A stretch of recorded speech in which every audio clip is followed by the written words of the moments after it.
बिस्मिल्लाहिर्रहमानिर्रहीम। लाखों करोड़ों दुरूदो सलाम मोहम्मद मुस्तफ़ा सल्लल्लाहु अलैहि वसल्लम और आले मोहम्मद पर। मैं हूं उमर दराज गोंदल। तहरीक इंसाफ का काफिला कहां पे पहुंचा है और अचानक अडियाला जेल में मुलाकात का इंतजाम आज मंडे के रोज कैसे हो गया? आप तो मंगल और जुमेरात को जो मुलाकातों का दिन तय है तब भी मुलाकातें नहीं करवाते, तो आज कौन गया मुलाकात करने के लिए? 1.5 घंटा मुलाकात हुई, फिर निकल के मीडिया से बातचीत नहीं की। अब बात सारी बुशा बीबी और अली अमीन गंडा के ऊपर आ गई है। बताता हूं सारी तफसीलात, लेकिन नंबर 1 ये सुनिए कि तहरीक इंसाफ का काफिला इस वक्त कहां पे है। तहरीक इंसाफ का जो काफिला है वो कटी पहाड़ी के ऊपर भी मौजूद है, बुरहान इंटरचेंज से आगे या बुरहान इंटरचेंज के आसपास। अब आप कहेंगे कि क्या बुरहान इंटरचेंज और कटी पहाड़ी क्या है? कटी पहाड़ी बुनियादी तौर पे 4-5 किलोमीटर का एक इलाका है। यहां पहाड़ी काट के मोटरवे का रास्ता बनाया गया और बुरहान इंटरचेंज और रेस्ट एरिया यहीं पे है। और यहीं पे आज वुज़रा ने नाश्ता वास्ता किया, कारकुनों ने और बाकी सब भी। और यहां पे अब से थोड़ी देर पहले जो बुशा बीबी हैं वो बाहर निकली और उन्होंने कारकुनों से खिताब भी किया है और उन्होंने बहुत सारे लोगों के जो इरादे हैं वो मलियामेट कर दिए। अब आप कहेंगे कि उन्होंने मलियामेट कैसे किए हैं?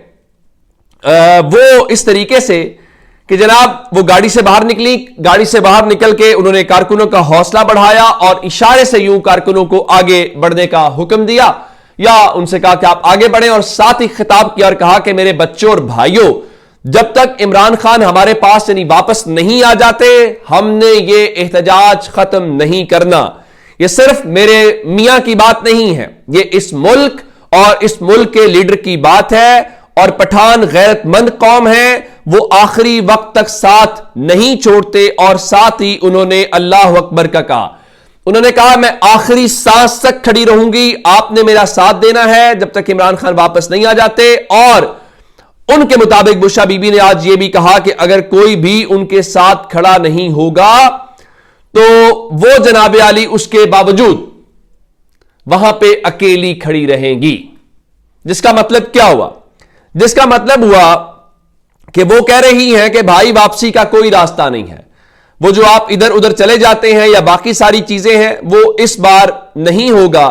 और इत्तलात ये भी है कि इस वक्त के जो पीटीआई का वो जरा मुफाहमती ग्रुप है, उन्होंने शायद कोई बात समझाने की या यकीन दहानी आगे पीछे की, तो इस बार बुशा बीबी ने कह दिया कोई बात नहीं सुनी जाएगी, आप सब लोग चले जाएं अगर आपने जाना होगा, लेकिन मैं अकेली वहां पे खड़ी रहूंगी।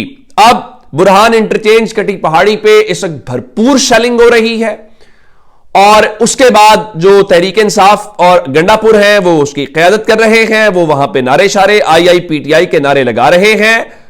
और इसके अलावा वहां पे कुछ ऐसी भी चीजें आई जहां पे कैदियों वाली जो वैन है वो मुबैना तौर पे तहरीक इंसाफ के कारकुनों ने इसके ऊपर कब्जा किया।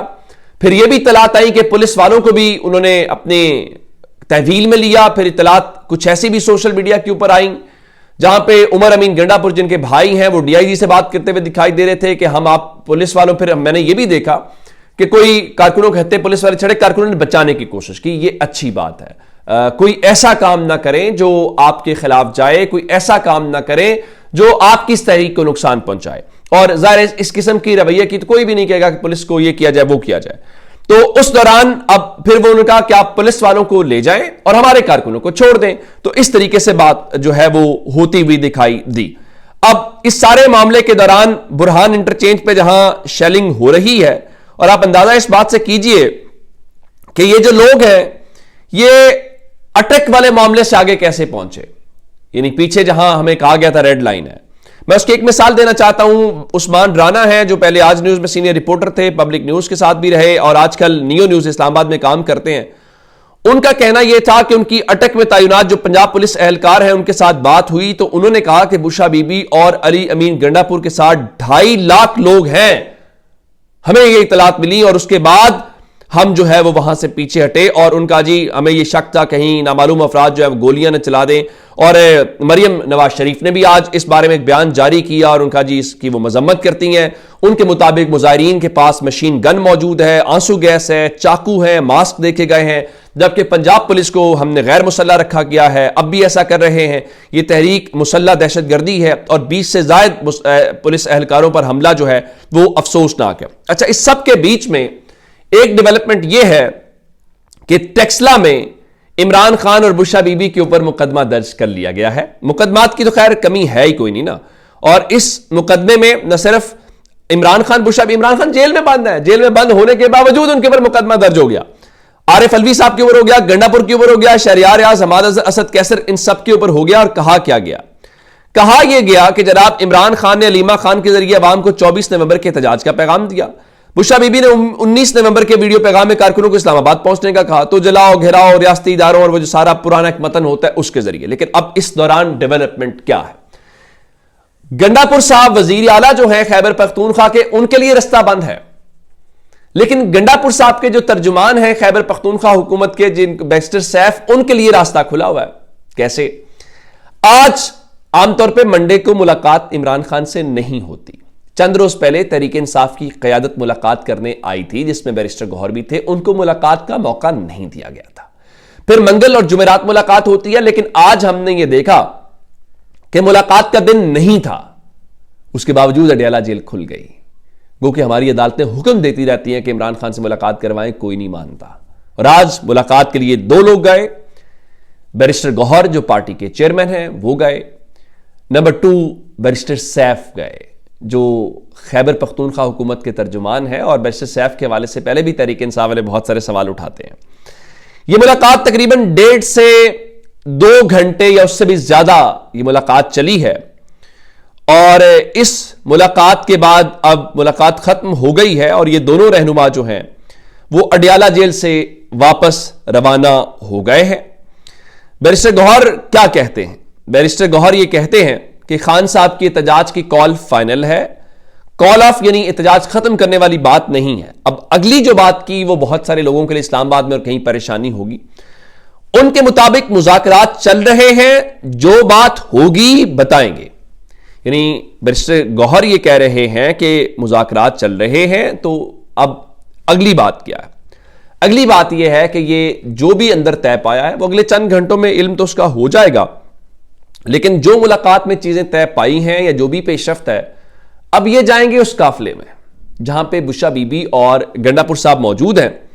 और आप अंदाजा इस बात से कीजिए कि वैसे तो चले इजाजत नहीं है, लेकिन इनके लिए रास्ता खुला है। यानी गंडापुर साहब के लिए रास्ता बंद है, लेकिन गंडापुर साहब के तर्जुमान के लिए रास्ता खुला हुआ है। इस सेंस में खुला हुआ है कि अगर वो मुलाकात या मुज़ाकरात के लिए आए तो भी अब ये वापस जाएंगे और उनसे मुलाकात करके अगली चीज है। तो इसका फैसला इस बार ये नहीं होगा कि कोई एक फर्द उठे और वो कहे जी इमरान खान के कहने के ऊपर हम एहतजाज खत्म कर रहे हैं। नहीं, इस बार चीजें थोड़ी मुख्तलिफ हैं और इनकी परेशानी भी इस वक्त यही है।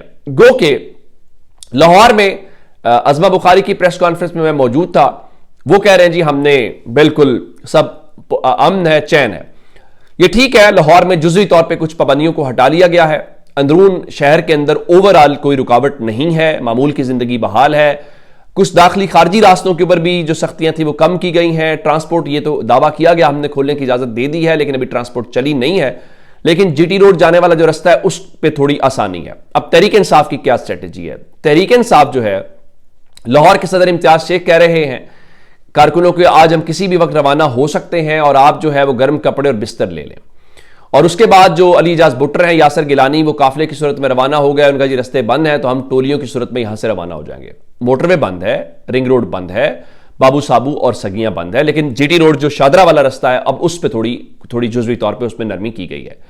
सवाल सिर्फ इतना होगा कि जहां पे बाकी सब तो चल रहा है, लेकिन अगर अब भी इतनी रुकावटें अगर हट भी गई हैं तो अब आपको निकलना पड़ेगा। कल तो आपने कोशिश की, तो हमने रिपोर्ट किया ना, आपको ग्राउंड से रिपोर्ट किया। मैं अभी भी चेरिंग क्रॉस से होकर आ रहा हूं, बाकी जगहों पे भी जाएंगे।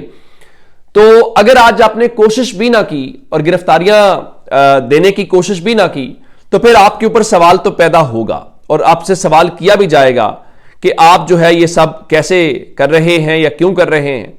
ये एक इंपॉर्टेंट बात होगी। ये अलग बात है कि जो तहरीक इंसाफ है वो आज पहुंच पाती है इस्लामाबाद के नहीं। फवाद चौधरी कह रहे थे कि take you time, no hurry, उनको थकाने का उनका इरादा है। और इस्लामाबाद के अंदर बताया गया कि CIA का जो सेंटर है गालिबन I-9 के अंदर, उसको सब जेल करार दे दिया गया है कि अगर लोगों की गिरफ्तारियां और पकड़ना पड़े तो उनको गिरफ्तार करके वहीं जेलो। भला वो जो आ रहे हैं उनको नहीं पता उन्हें गिरफ्तार होना है, वो गिरफ्तारियों से डरेंगे। तो अब तक के अपडेट्स अपना बहुत सारा ख्याल रखिएगा। खुदा हाफिज।